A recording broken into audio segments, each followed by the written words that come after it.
what I do is I pour gasoline on an existing fire.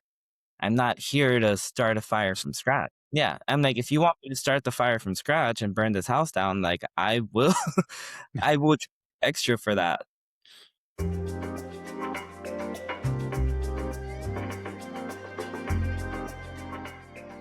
Welcome to another episode of the Built to Scale podcast. That was Francisco Bervis, head of marketplace at Everflow, telling you exactly how media buyers judge your brand. And I have the honor of bringing him on the podcast today. His path is anything but typical: pianist, zoologist, student of the violin, and now matching brands with partners who are making serious bank in the digital online space. Today, we cover why he gives away 2% of revenue for life to build trust and the real CPA gap between the giant brands and the small guys. And get this episode drops the week before Affiliate World Europe in Budapest, where Everflow will be on the ground and I'll be on the stage myself. Come and find us. It's going to be awesome.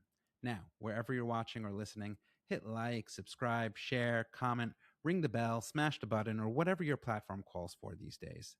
It really helps us grow the show and reach more people. Now, if you're sitting, relax. If you're at the gym, pick up the pace, because this episode is going to change how you think about scaling through partnerships. I'm Shmuel Hirschberg, and this is the Built to Scale podcast. Listen up and let's start scaling now. Francisco, it's great to have you on the Built to Scale podcast. No, that's too formal. I don't do formal. All right, so let's jump right into it. Cool. Do you play violin? I'm actually in the process of learning. I actually can't put that back up there, so I'm just gonna throw it over there. That works. In the process of learning the violin, it is a lot harder than I thought it would be. But I am classically trained, 9 years in piano. Wow, I did not know that. Yeah. So how do you get from classically trained pianist into the world of affiliate marketing and stuff? My goodness, we got to talk about a whole plethora of other jobs before I got here. I would actually say, so I have like some shirts and stuff, some memorabilia from when I used to like actually perform on Wicked for piano. From like 2006 and 7, I was in like an ensemble of like maybe 30 like kids and teenagers. And I remember like we had to learn for like a whole year a bunch of these songs from Wicked. And we got to do one performance while they were here at the Adrian Arch Center when it first opened. And it was so much fun. And it's like a core memory to this point. And to this day, I'm like, we did not get paid for that. Our school got paid for that, but we didn't get paid for that. Uh-huh. This was in high school? This was, yeah, high school. This was high school. Wow, very cool. Very cool. And to this day, you said you're practicing violin, you're trying to learn violin, but do you still play piano? I don't really play piano anymore. So like after that, I started college. I actually did zoology with like licenses and all these different things to like work with carnivores and all these different things. So full-blown scientist. And then at the same time, I was doing like music recording and all these things for friends. So I was like booking gigs, negotiating deals for them at shows, and doing all these things as an 18, 19-year-old who legitimately does not know better. And just figuring it out on the fly. This was like 2010, 2011. So by the seat of your pants, you're just flying. Charisma, just straight up. All right, cool. We're going to smile about this and we're going to figure it out. And we're going to go with the little bits of nuggets of information these people are giving me. Because at the time, like Yahoo Answers was not helping me that much. Gotcha. Yeah. Gotcha. So you figured it out. Mm-hmm. And then after that, I actually, like, to this day, I still have a lot of music that I recorded and produced, and like my voice was a little different back then too. So I actually did a lot of the voiceovers as well for some of my friends. So there's too much music out there of me actually like performing and doing stuff. Thank God the internet wasn't thriving yet. Mm-hmm. What else did I do after that? After that, I worked in zoology for a while with like Ron McGill. Sorry, English struggles. Do you know who Ron McGill is? He's like this really big zoologist down here. Like he's on all the TV shows. He's on Telemundo. He's on Miami Herald. He's on literally everything. and just retired last year. Does so much stuff for conservation. So inspirational guy. But I kept getting laid off from like private institutes, major zoos because of my bleeding disorder. So I actually have a bleeding disorder called von Willebrand's. So I don't know. There's no doctors in the house. I don't know if you're a doctor, but I'm not. no, not yet. Nope. You played one on TV, I heard. I play one on the internet.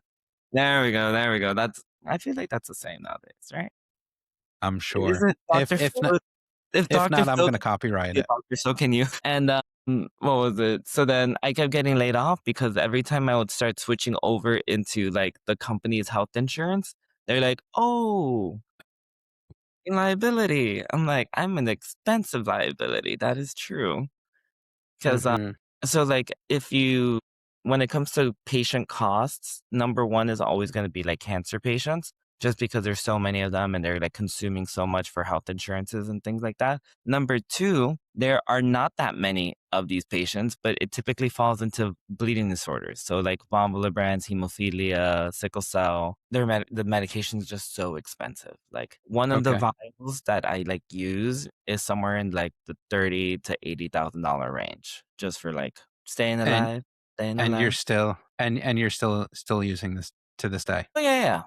Got to. Okay. It's just, like, straight up human plasma, so they'd have to make sure it's, like, super, super clean. Okay. Mhm. Okay, so that basically was the impetus for just hopping around and trying to find a place that suits you. Yeah. So I had a friend whose friend was hiring at the time, and she's like, "Hey, I am replacing a whole department here at the local Miami Fair thing," which is like the expo center. It's like the big community center and all these things. And she's like, "The whole marketing team just quit and retired at the same times. They're like 4 people just left. I need help." I'm like, "Do you have a job?" I'm like, "No, I'm in between careers right now."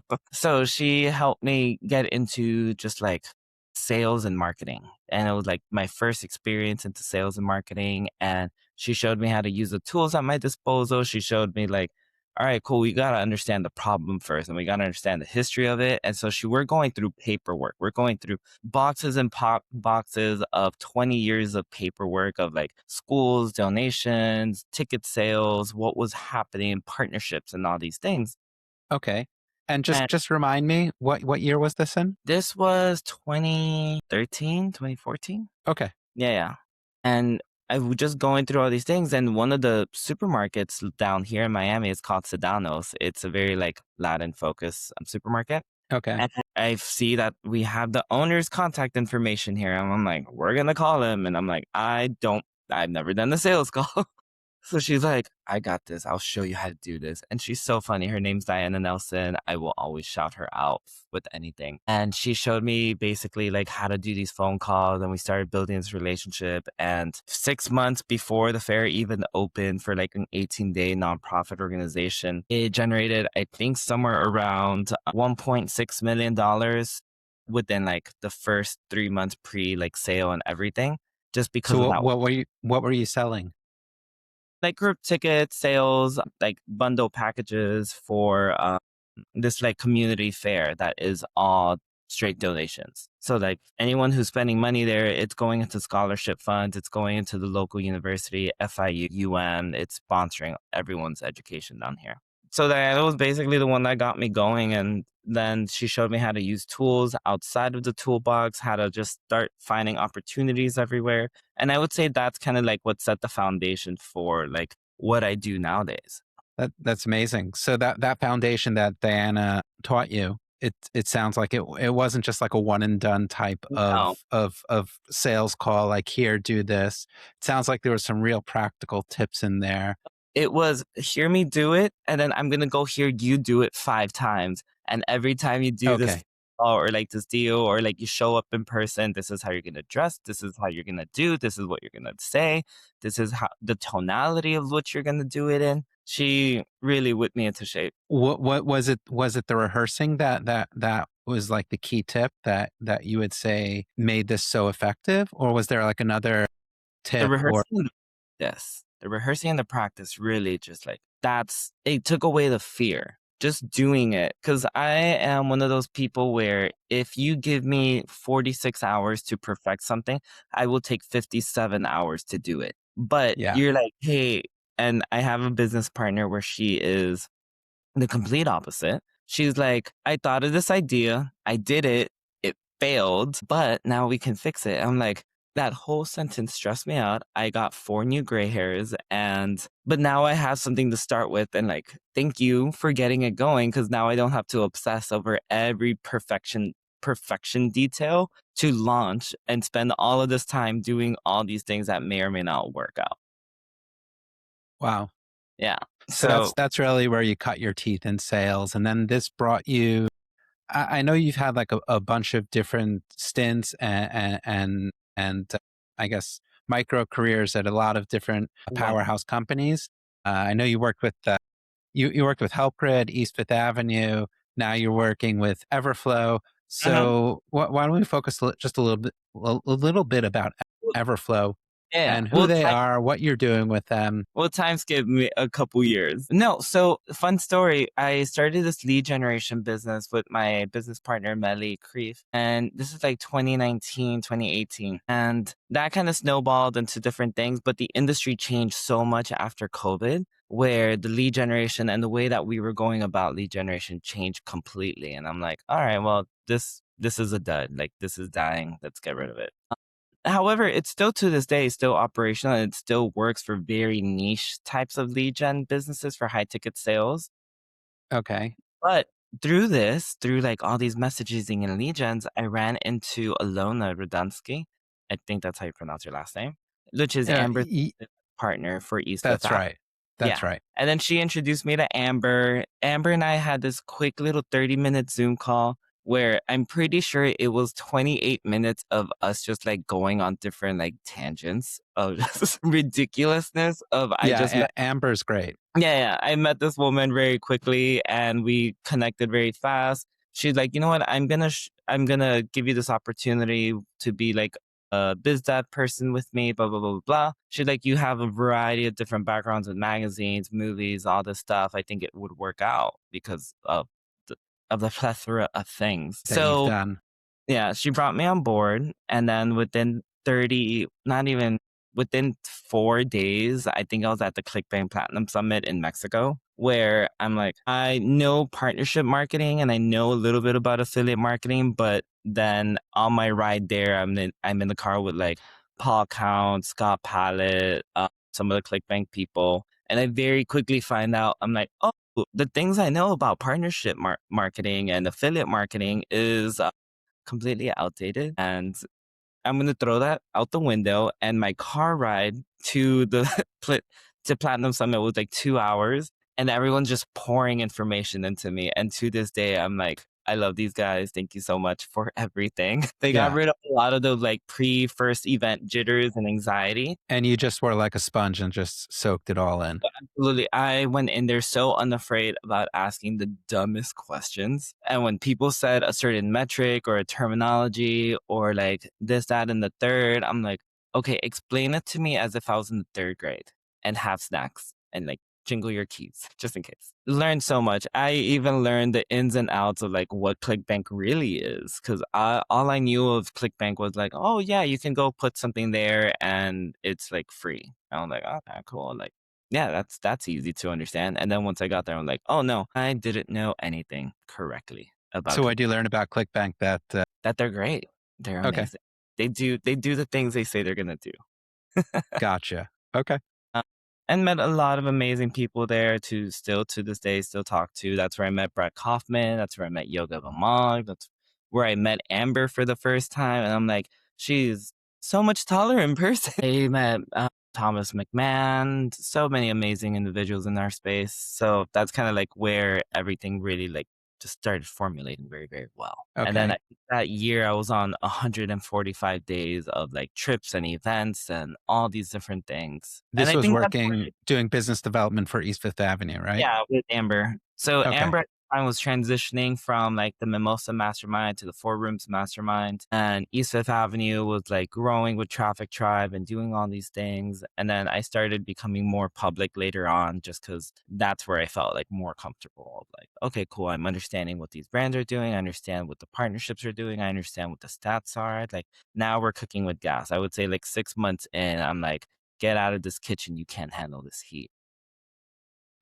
It was a good time. And then I it this is no, like, I don't think it's a secret, but, like, there was a new CEO that was brought on board. I didn't get along with them, so I bounced. So Oh, then Jeannie Jeannie Mai over at Healthgrade was like, "Hey, would love to have you come on board."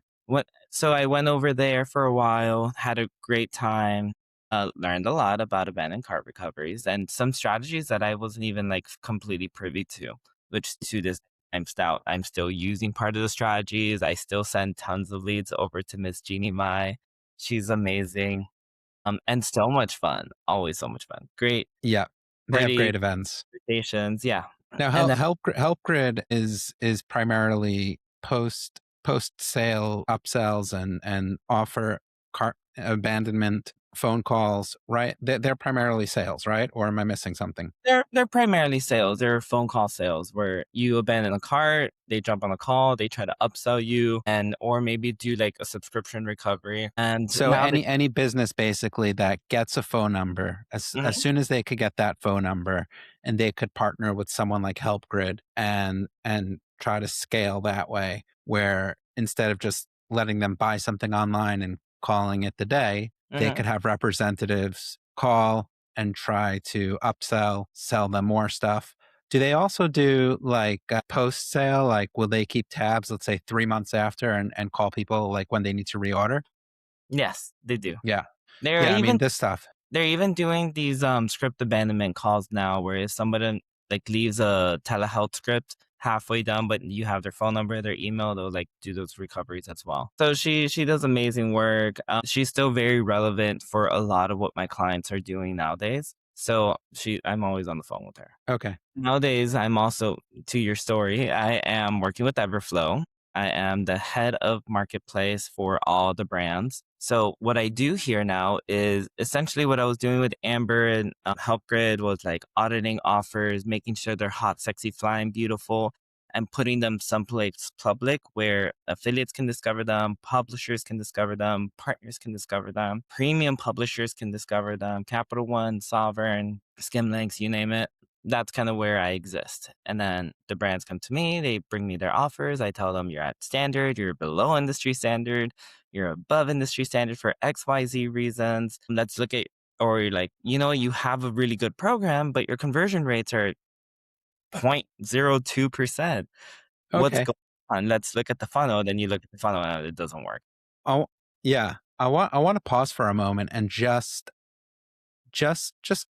for we're talking about showmanship and theater and everything like that. I want to play Francisco for a second. I want to be Francisco at the What? ClickBank Platinum event where you knew nothing and you were Yeah. just asking dumb questions. So I want to Hmm. ask you a dumb question. And this is also for me to learn because I would say, in terms of Everflow, they're kind of an affiliate platform. And I would say the affiliate platform that I know probably the least about, at least of the ones that I know. So can you just explain it to me, to our listeners, what Everflow, who they are, what they do, how they could help businesses scale? Yeah. Okay. So I love that question because ironically enough, a lot of the rooms I'm usually in are like, I love that affiliate network. I'm like, we're not a network, but Everflow is very much a SaaS platform. It is where the best tracking happens, the most transparent tracking happens, where you as a brand know exactly what your partners are doing for you. You can see exactly everything from conversions to clicks to EPCs. You can customize it to however much you want. You can create 1 tier, 2 tier affiliate structures. You can do everything. It is built so that you could essentially build your own network if you wanted to, but it's to show you the lifetime and the true value of your individual partnerships. Because some partnerships in the short run look really, really valuable, but in the long term, probably not as much as you would hope. And then some of the little ones where you're like, oh, those don't actually bring me a lot of value, actually bring you the longest LTV of your those individual customers. Interesting. So now you're looking at this very important data and you're like, oh, I should be investing more money into that one little guy. He should be sending me, he or she should be sending me so much more traffic because it converts at a higher rate. I'm going to put their kids through college. That's kind of So how the do conversation yeah. goes. Do you have any tools to help your partners get that information before it's too late? Like, on let's say, a month out, 30 days out, right? Would do you guys have those reports where where you kind of just show that information and saying like, "Hey, don't look at that, glitzy, big, Yeah. affiliate that's driving you traffic. Try to pay attention to that one that's, on line 5 where Yeah. it's not so much traffic, but that quality we could tell is like really good." Are you doing any of that? So we do have a lot of those reports. We have some amazing internal reports, and we have really great team members like our onboarding team, our CS team. They are looking at all this information, especially on like the earlier stages of an offer to make sure that it is tracking correctly, that everything is moving, that you're migrating your partners over correctly, and that the data is tracking well, and we're not having any hiccups. Because technology, like sometimes technology will fail, other times it's like one little button we forgot to do. So a lot of times we do work with those customers early on. We look at that data. Most of the time, once you're done with onboarding, you now migrate over to me, where I'm able to like help you find new partners, or like, okay, cool, you already migrated 20 partners with the native and lead gen and this, that, and the third. Let's start talking about media buyers because you actually have a lot of margins for media buying. So let's look at that. And then I'll kind of look at your reports and make sure that the conversion rates are looking good. I'm making sure like you're not getting a lot of invalid or fraudulent clicks or whatever reason. And then that kind of like migrates over. Now, I only do some of the English surface level things because if I were to dive deep and do a full audit and like just hold your hand, I am now an agency. We're not an agent. Okay. You're I not also an agency. no, we are not an agency. I don't get paid as a consultant. I am not like that's not our role. It's to kind of guide you, hold your hand, and make it less scary to say, you know what, I'm down to test out native. I'm down to test out coupons. Because not all coupons are made equally. I know some of us don't care for coupons, but I'm like, some coupons are good coupons. Other coupons Mhm. make you look real, real cheap. Bargain So bin. then you're kind of like matchmaking, helping these your partners find the right matches and helping people scale. Yeah. I'll even do a lot of the matchmaking for some affiliate managers in my Rolodex of friends in the industry. Sometimes someone's like, "Hey, I'm in between jobs or I'm looking for a new opportunity." I'm like, "I'm in front of customers all day. Do you Mhm. know Everflow? Do you know how to use it?" And they're like, "Yeah, yeah, we're OGs in the space." I'm like, "Okay, cool. Easy. So let me find you a customer who's looking for a new internal affiliate manager. Because sometimes brands will want to stay with their agency. Sometimes brands are like, you know what, we grew with the agency well enough. We've kind of hit a ceiling and now we need someone full time. We need to dedicate 40, 60 hours a week to this. We need someone in house." And I'm like, cool, I have 6 options for you. These 4 have like Nutris based experience. These 2 have like lead gen experience. Here you go. Boom. Yeah. How So it's how important was it in terms of your trajectory, like your career trajectory from working, I guess like you've been on the agency operator side, you were on the brand side, and now you're kind of like sit inside the platform. How how much of a lag does that give you in terms of exposure and being able to help everyone? I I've realized this more and more even in the last year, 2 years, is I feel like I cheated my way through a lot of things because it's like, "Oh, how do I" like, everyone kinda, like, leans on me for lead generation, da da da da. I'm like, "No, those numbers don't make sense, da da da da da." Or, uh, "Oh, you're launching a GOP, let me do an introduction to this service, this company, this JV opportunity, this individual." And what was it? There was I actually have a good example. There is this psilocybin brand that just launched maybe 30 days ago, where six let's say 60 days ago, 50 days ago, they just had a product. They didn't have a website, they didn't have mids, they didn't have like a social media presence, they didn't have emailing, they didn't have their DMARC set up, they didn't have a lot of things done. But I Okay. saw brand. They said the magic words of funded. I was like, okay, cool, we're gonna do amazing. They got an agency, they got a website, they got a 3PL set up, they got mids, they've got a in-house consultant now. They hired a team member, they fixed their DMARC, they have like deliverability for email setup. They are now cleaning up their email list. They hit the market and they are slowly scaling already within 60 days. And mostly slow scale just for like production of the product and all these different things. And that doesn't happen from like a quick Google search. It's like, let me introduce you to these people I trust, that I built a relationship, that I've seen their success over many, many years. So I would say that because of like the whole tapestry of experiences and connections and questions that I will constantly ask, I will be able to help brands in a shorter period of time, where like something that would have taken them 6 months to figure out, we'll do it in less than 30 days. I love it. I love it. And you said cheating before, and I just would suggest slash correct you that it's not really cheating.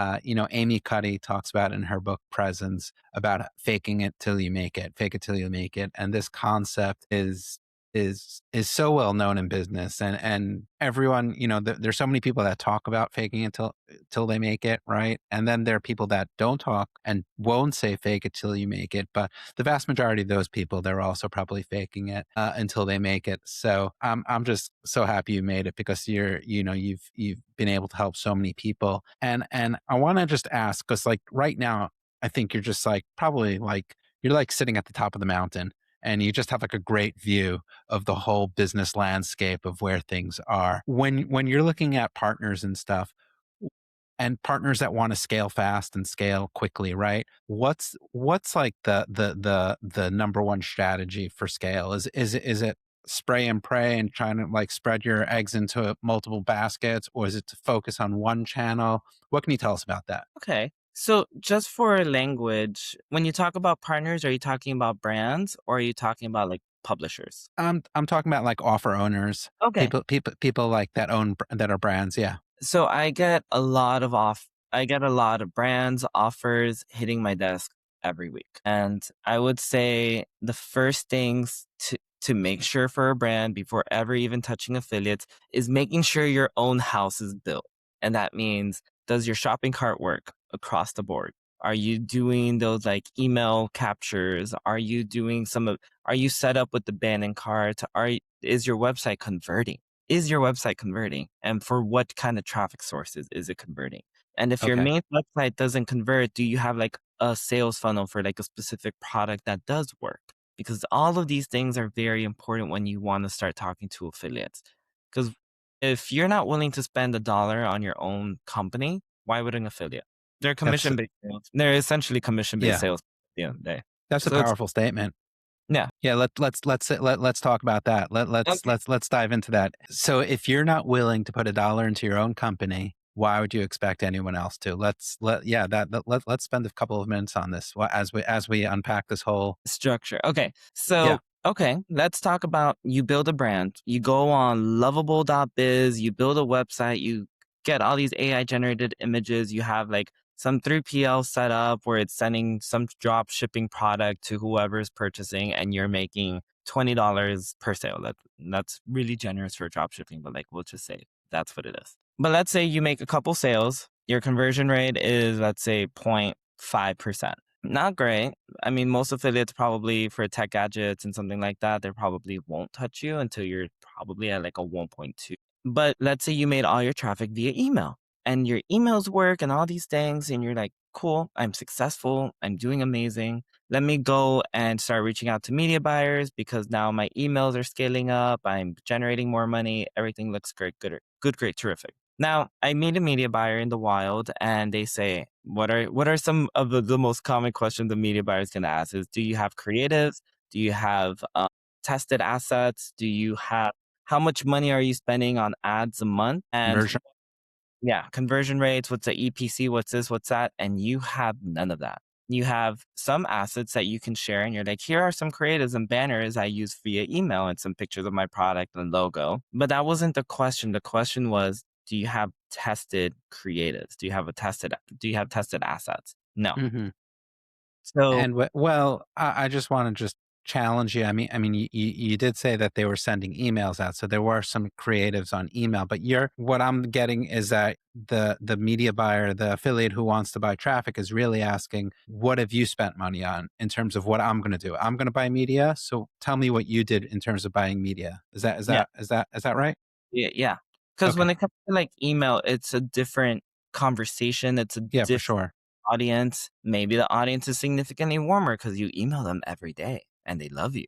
It's like it's gonna be easier to sell to your fans on YouTube versus people who have never met you before. So, like, when it comes to media buyers, they're like, "Cool, you have untested creatives for all of these things. I'm actually going to charge you money to make creatives for media buying, like, ads." And a lot of people say, "Why am I gonna spend all this money? I thought you were a media buyer. This is what you do." And like, "No, what I do is I pour gasoline on an existing fire. I'm not here to start a fire from Start the scratch." fire. Yeah, I'm like, Yeah. "If you want me to start the fire from scratch and burn this house down, like, I will I will charge extra for that." Yeah, and the Me key is to pour gasoline and make it make it make but, have that fire not in the living room, but in the furnace, right? You wanna heat the house a up, right? We don't absolutely, wanna burn the house down. absolutely. Yeah, my analogies are never great, but they're fun. No, they're great. I yeah.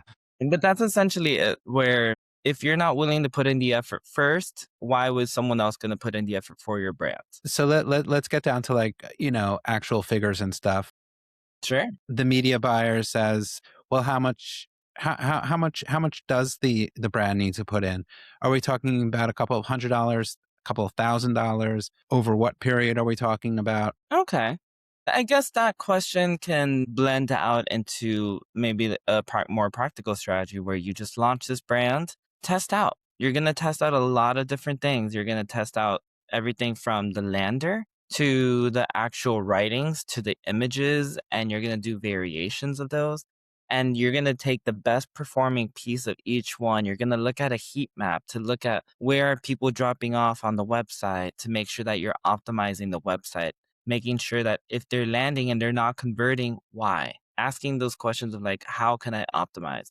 And you're going to spend 2, 3, maybe up to 6 months truly optimizing landers as well as your ads. And you don't have to spend a lot of money on ads. You can even spend like as little as like 20, $50 on a lander just to see like how people engage with that website, how people engage with that creative, how people engage with the language. Because if they're not even clicking it, you already know that it's not drawing their attention. If they are clicking it, or if they're like hovering over the image, or they're not really clicking through the carousel, you can move on. Or Okay. like, what's the click through rate?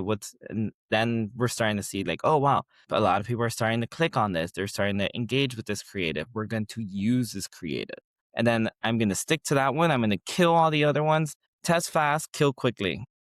I'm sure you've heard that so many times I before. love it. I love it. I'm a big advocate of that. Yeah, yeah. There's another one also, like, fail fast. That one's a lot scarier for people. It is, but that whole concept of whatever you're gonna do, you just Yeah, wanna do it fast, right? absolutely. Especially in today's AI-filled world, right? It's so fast. I feel like I'm learning something new every day. It's exhausting. I need vacation. And like I did take a vacation recently, and I came back and AI changed because Claude dropped a whole new thing. ChatGPT dropped a whole new thing. There's like all this new coding. There's a new platform.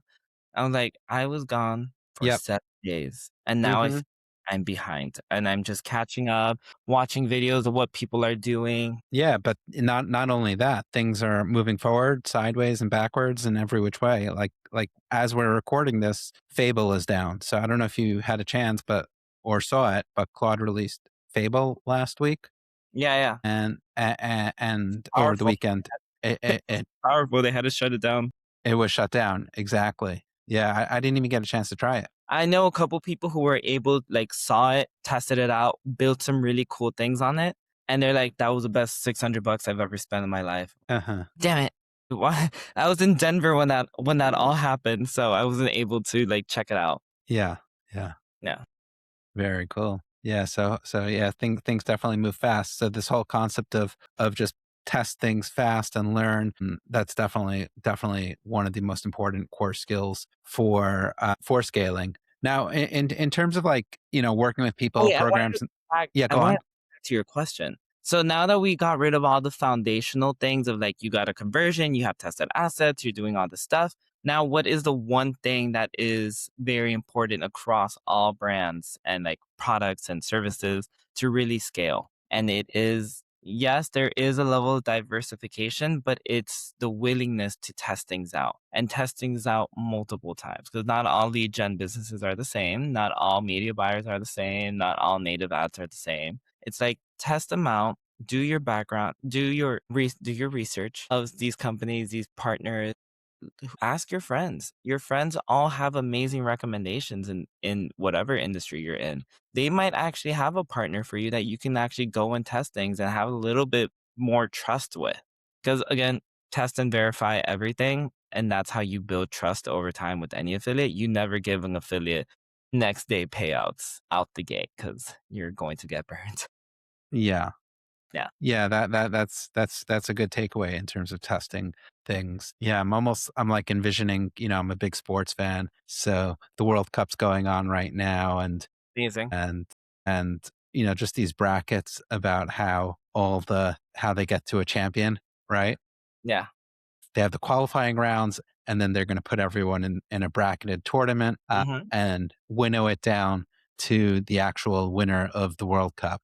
And I'm thinking like Meta, YouTube, native, email, affiliates, like every different channel is there and should be tested. But and basically every brand really needs to figure out like what the top channel for them is. That's a great analogy for everything in affiliate marketing and pretty much exactly what Everflow does through their tracking is you're whittling it all down to what actually works, what makes money, and your top five contenders at the end. Right. You have a big fan. So does I mean, maybe you just answered my question because my question that I wanted to ask you was, so how do you tell a client that their offer isn't competitive or it's not competitive on a particular channel? A lot of smiling. You're just like, hey, you know what? Like, that's not working for you, babes. You gotta Let's just try something else, right? I mean, the world has changed so much in just 3 months. And then we look at it 6 months ago and we look at it a year ago, and it's just constant change. And it's AI is making it very, very fast and very difficult. And there's laws and all these things going around. And one of the things that I always look at right now is the cost for a new customer. So how much is a new customer actually paying on this? Because as you know, like buying behavior has changed. So we have like, who are you targeting? Is that targeting that audience correctly? And are you serving that audience at the highest level? Because let's talk about GLP-1s and pretty much anything within injectable weight loss. Those types of customers, and we can look at the data, we can look at the users, you can ask your friends who are on these types of medications. It's not that they stop using the medication, it's just that they start switching brands. So what are these brands supposed to be focusing on? They should be focusing on the LTV and what are their client retention strategies. But then you also have two variations of GLP-1s and these types of products where you have products that their first sale is somewhere in the $1,000 where they're purchasing 3 months supply. They are a premium product. They are a macro like compound. And then you have like the micro compounds where it's like, I think I'm using that word correctly, but English struggling. Sounds good. Yeah, it sounds elegant. So I think we're in the clear. And then we have like some of the smaller brands where that first sale is actually maybe 120, maybe with an upsell $180. So let's say like the smaller guys can't actually work with media buyers because the media buyers are going for the big guys because the words and terminology and the things they're targeting are a much higher cost. So they're going to want that 350 CPA. They're going to want that $400 CPA compared to a smaller guy who can probably do $60, $80, maybe $100 if they're really, really doing well with the LTV. But they're going to focus on different promotional methods. They're going to focus on influencers. They're going to focus on native. They're going to focus on emails. The bigger guys are more interested in media buying because that's where the big money is coming from. They're also going Okay. to be like influencers and all these different things, but they don't really have to like they can develop those spaces. I'm sure we've all seen what MedV is doing. We've seen what Direct Meds is doing, but there's just so much variety. But it's knowing like what your limitations are for the promotional methods. Because as a small GLP, you can run your own ads. Are you gonna find like true big time affiliates who are interested in a much smaller payout? Maybe. But again, you got to test those things out. You got to like see, you have to have those conversations. Because if you're a small brand and your conversion rate is like an 8% for a GLP, yeah, people are going to be interested. They're going to want to talk to you about that. They're going to say, "All right, cool. What And that what what creatives are working for you? I want to test them out and see if like I'm going to get these same numbers. Because if I get these same numbers, we're going to do business together, and then regardless." all of a sudden they're not going to be a small business. No. Then they start They're going to scaling. scale. Yeah. My favorite thing, and I always talk about this, is and I've seen how like the industry has shifted over the years from like the human aspect of affiliate management and all these things to just straight business. And I feel like there's a lot of disservice there. Like, yes, the numbers are important. Yes, all of these things are important. But I don't see as much collaboration as I used to. There used to be a lot more second tier affiliate structures. There used to be a lot more referrals, a lot more like recommendations of things. And I feel like as some of the OGs are like pivoting, they're kind of like moving away from doing a lot of those things. But there's a few guys out there, even myself, where I'm still very much like the human aspect. This is relationship marketing. Like you ask me, like for your business, like you ask me, hey, I need XYZ, or hey, I have an idea. Can we brainstorm about it? And I'm like, sure, of course, we'll talk about it. We'll see Totally. if there's something we can work on together. And half of the time, it's just I'm walking my dog and I'm talking to you over the phone and we're just catching up about whatever is going on in our lives. And you're like, hey, I'm actually working on this podcast and I need some ideas and promotions. I'm like, you should talk to so and so. He actually does free ads for podcasters on top of this. He'll do cross promotions with so and so. He's the list manager for this massive podcast, and you're not a competitor with them, so it could be a really easy like cross promotional thing. That's kind of like where my bread and butter is. And I'm sure like you and I have like rubbed shoulders many times in the past where like you'll see me at an event and I'm just grabbing somebody. I'm like, hey, so and so really wants to talk to you. I think you guys would be a really great fit. Are you down for the introduction? And then they're Yeah. like, absolutely, I would love to talk to them. So I would say like most of my day to day nowadays is just like, what do you need? How can I Making help? those connections. I love it. I love it. I'm I'm not here to charge you nickel and dime you for every introduction. I'm like, that is not my business. My business is to make sure that like you're taken care of and that eventually a year, 2 years, 7 years from now, you'll recommend me for something. The reciprocity is there. Or Yeah. if I fail one day, I can call you and be like, hey, I need you to call my lawyer. Like just do it. Thank you so much. Yeah. I love it. I do want to ask about second tier affiliate structure. So those are you're seeing them less and less, but is that just a reflection of the super connected world that we live in that people could just find out or know someone like Francisco and say, "Hey, Francisco, I want to promote this product. Can you get me in touch with them?" And because of that, maybe that's why that second tier has evaporated. That's a great idea. That's a great point of view. I guess I just deal with so many varieties of things where the brand doesn't want to give up that margin, or the affiliate manager is brand new, or the affiliate manager is like has been an affiliate manager for this brand, but they don't participate at events. Okay. They're actually like they're in our space, but they're not in our space. They don't know anybody. They kind of just take whatever their salespeople, whatever their marketing person sends their way. They're good farmers. I wouldn't necessarily call them good hunters, but I would say a lot of those aren't familiar with those structures or see the value behind it of like, I'm going to give you a referral code and whoever you send my way, I typically give them 25%, but I'm going to give you 2% of whatever they're making for 6 months, 12 months, a year, lifetime. Just because I know that if I take care of you, you're going to take care of me and your affiliate's going to be happy. You're going to be happy. My brand's going to be happy. And at the end of the day, the customer is getting a great product. So they're going to be happy too. So it's a quadruple win, wham, bam, slam. Wow. That's amazing. I usually tell people win, win, win three times, but you're going for the quadruple win, Yeah. Because we want to make sure it's a good product. Because if it's the not a grand good slam. product, you're not going to recommend me. Because if the product is crap, why are you going to spend a good affiliate on me if their conversions, if their product, the churn, the chargebacks are gonna be high. I said churn, but, like, I meant chargebacks. Yeah.